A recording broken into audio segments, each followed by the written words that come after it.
Hello guys guys ये introduction video है class 12th exercise 4.3 की। तो इसमें हमें दिए गए हैं एरिया ऑफ ट्रायंगल्स। तो गाइस हमने क्लास 10th में एरिया ऑफ ट्रायंगल का एक फॉर्मूला पढ़ा था। शायद आपको याद हो वो फॉर्मूला क्या था। वो था 1/2 x1 y2 minus y3 plus x2 y3 minus y1 plus x3 y1 minus y2। तो गाइस ये वाला फॉर्मूला हमने पढ़ा था क्लास 10th में। अब ये फॉर्मूला तब था जब हमारे वर्टिसेस पॉइंट्स क्या हो, हमारे वर्टिसेस पॉइंट्स हो x1 comma y1, x2 comma y2 और x3 कॉमा y3। यानी कि अगर हमारे वर्टिसेस पॉइंट्स ये हैं तो हमारे पास एरिया ऑफ ट्रायंगल निकालने का फॉर्मूला ये था। अब वर्टिसेस पॉइंट्स बता दूं क्या होते हैं। तो गाइस वर्टिसेस पॉइंट्स वो होते हैं जिनको मिलाकर हमारा ट्रायंगल बनता है। जैसे मान लीजिए हमारा ये वाला ट्रायंगल है ना। तो देखो इस पर 3 पॉइंट है, एक पॉइंट ये है, एक पॉइंट ये है और एक पॉइंट ये है। तो ये पॉइंट को हम इस ट्रायंगल के वर्टिसेस बोलेंगे। ठीक है, तो वर्टिसेस पॉइंट्स वो पॉइंट्स होते हैं जिनको मिलाकर हमारा ट्रायंगल बनता है। ठीक है, तो मान लीजिए गाइस हमारे कि ये वाले हमारे वर्टिसेस पॉइंट्स हैं। तो जब हमारे ये वाले वर्टिसेस पॉइंट्स होंगे तो क्लास 10th में हमारे पास ये वाला फॉर्मूला था एरिया ऑफ ट्रायंगल निकालने के लिए। ठीक है, अब गाइस हम डिटर्मिनेंट चैप्टर पढ़ रहे हैं और डिटर्मिनेंट में हमें एरिया ऑफ ट्रायंगल निकालने की जरूरत पड़ी। तो हमने सोचा हम डिटर्मिनेंट में एरिया ऑफ ट्रायंगल निकालने के लिए तो इस वाले का फॉर्मूले का यूज नहीं कर सकते क्योंकि ये डिटर्मिनेंट के फॉर्म में नहीं है। तो अगर हमें एरिया ऑफ ट्रायंगल निकालना है डिटर्मिनेंट में तो हमें वो डिटर्मिनेंट के फॉर्म में चाहिए ना फॉर्मूला। तो इसलिए इस वाले फॉर्मूले को हम डिटर्मिनेंट के फॉर्म में देखो किस तरीके से लिख सकते हैं। इसको हम इस तरीके से लिखेंगे, हम लिखेंगे area of triangle equal 1/2 x1 y1 x2 y2 x3 y3 1 1 1।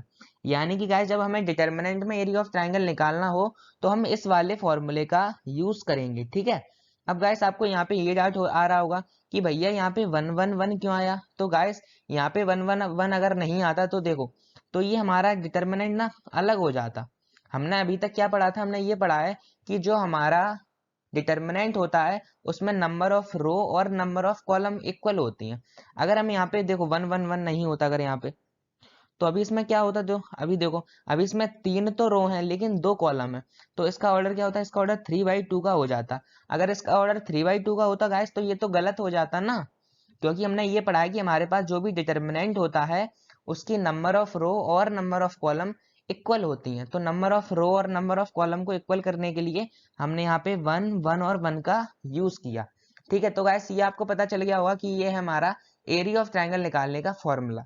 ठीक है, अब हम देखते हैं कुछ बातें देखो हमें याद रखनी है ना, जब हम क्वेश्चंस को करें वो याद रखनी है हमें बात। सबसे पहले हमसे कहा गया है since area is positive quantity we always take the absolute value of determinant. तो इसका ये मतलब है कि जो हमारा एरिया होता है ना वो पॉजिटिव क्वांटिटी होता है। तो जब हम एरिया ऑफ ट्रायंगल निकालेंगे और अगर वो नेगेटिव आ गया तो हमें माइनस साइन को निगलेक्ट करना है।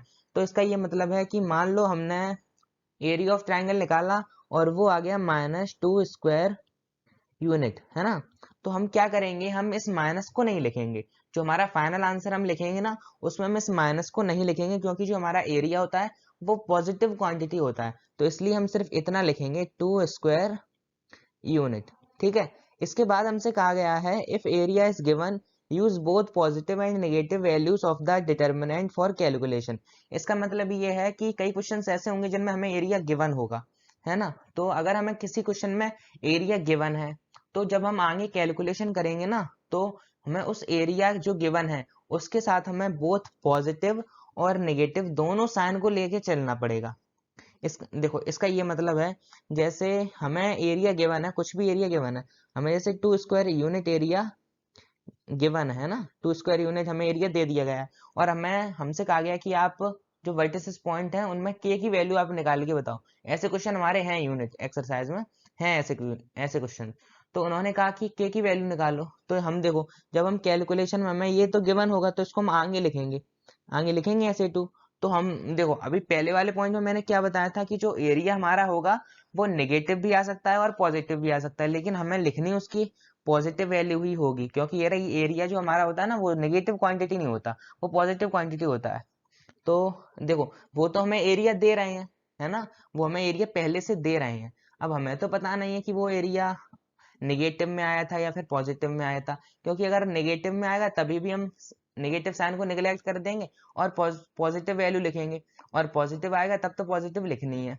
तो इसलिए हम प्लस और माइनस दोनों साइन को लेकर चलेंगे, ठीक है, कैलकुलेशन में जब आगे करेंगे। होप आपको ये वाला शायद समझ आ गया होगा। अगर नहीं समझ आया ना तो कोई दिक्कत नहीं है, जब हम क्वेश्चंस को करेंगे तब आपको अच्छे से समझ आ जाएगा। इसके बाद हमसे कहा गया है the area of triangle formed by 3 collinear points is 0, है ना। तो इसका क्या मतलब है, तो देखो सबसे पहले कॉलिनियर पॉइंट्स क्या होते हैं गाइस। कॉलिनियर पॉइंट्स वो होते हैं जो एक लाइन पर होते हैं। जैसे कि ये लाइन है ना, तो इसमें मान लो कोई 3 पॉइंट्स है ना, 3 पॉइंट्स हैं। तो अगर ये 3 पॉइंट्स इसी लाइन पर हैं तो इस लाइन को हम क्या बोलेंगे, या फिर इन पॉइंट्स को हम कॉलिनियर पॉइंट्स बोलेंगे। अब एक बात बताओ, अगर इस लाइन का ट्रायंगल निकालो आप, अब ये ट्रायंगल तो है नहीं है, तो इसका एरिया ऑफ ट्रायंगल तो ऑब्वियसली सी बात है 0 है। तो वही चीज हमसे कही गई है कि the area of triangle formed by 3 collinear points is 0, यानी कि 3 कॉलिनियर पॉइंट से मिलकर जो एरिया ऑफ ट्रायंगल बनता है ना वो 0 होता है। अब देखो 3 पॉइंट्स तो ये रहा, एक ये रहा, एक ये रहा और एक ये रहा। अब इनसे एरिया ऑफ सॉरी ट्रायंगल तो बन ही नहीं रहा, तो जब ट्रायंगल बन ही नहीं रहा तो एरिया ऑफ ट्रायंगल तो हमारा 0 ही होगा। होप गाइस आपको सब कुछ अच्छे से समझ आ गया होगा, इसमें ज्यादा कुछ इंट्रोडक्शन था नहीं, यही था, आपको अच्छे से समझ आ गया होगा। अब हम क्वेश्चंस को करेंगे नेक्स्ट वीडियो में।